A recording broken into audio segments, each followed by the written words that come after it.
Will join the governor of Puerto Rico, Governor Rosselló, on a tour of the island to understand the magnitude of the humanitarian challenge that is underway and how the federal government can be more aggressive about engaging and helping the people of Puerto Rico. I had a conversation with him the other day, and some of the circumstances that he described to me are pretty dire. They're pretty dire.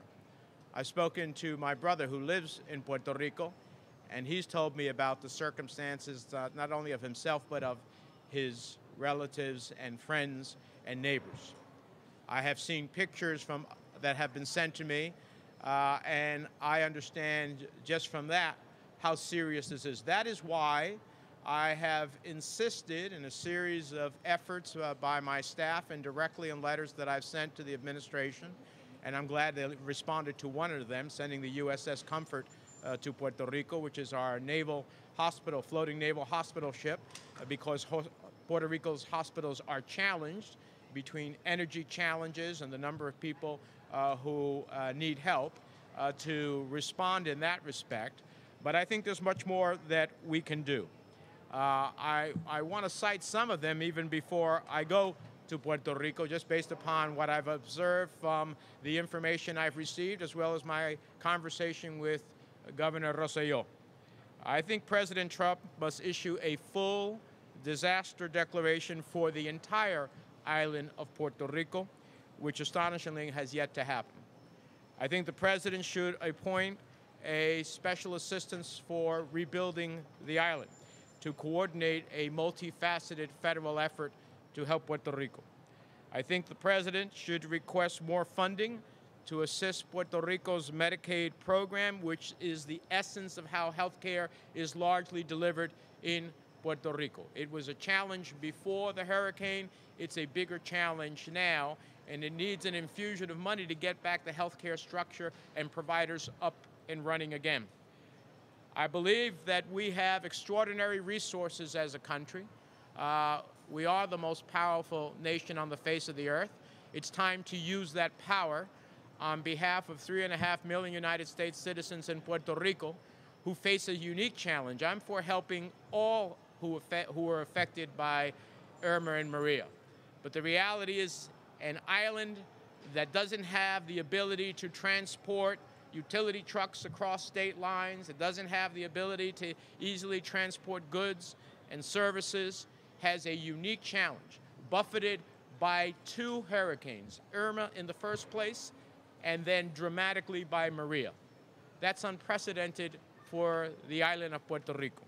So there is more that we should do, including using all federal resources, the Army Corps of Engineers, who have expertise across the world. They use forward deployment to help our military engage in other parts of the world. We should have them be able to be engaged in helping with the energy structure in Puerto Rico and helping to clear roads and, where necessary, build temporary bridges to get access to communities. We should help to restore full power, including sending members of the U.S. Federal Energy Department experts. We need about 500 utility employees, 100 fuel trucks. The governor told me there's fuel on the island, but there's no way to deliver that fuel to the communities and individuals so that they can help assist themselves. We need to send more Department of Defense assets, construction battalions to help repair power and transportation infrastructure, command and control aircraft for air traffic control, helicopters for search and rescue, 1,500 service members to provide disaster and humanitarian assistance. I believe that Congress must waive the local cost share requirement.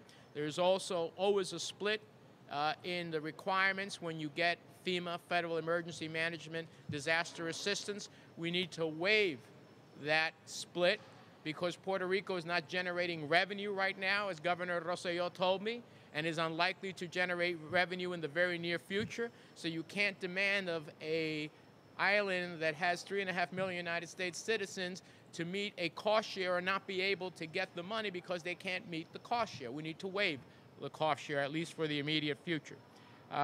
These and other issues were addressed in a letter to President Trump by myself and a series of Senate colleagues that I hope the President will act upon. From my perspective, we knew what a Category 5 hurricane means. And it seemed to me that you didn't have to wait for the storm to understand the nature of the challenge you have. So I hope to be able to continue to press this issue and to see it firsthand so that I can speak not just by secondhand accounts, but also from my own firsthand accounts and to make a positive contribution. I hope that I will be able to go back to the Senate since we're having a short week here in Newark, and in doing so, press some of this with my colleagues, as I have been doing on the phone after the sessions that we've been having at court.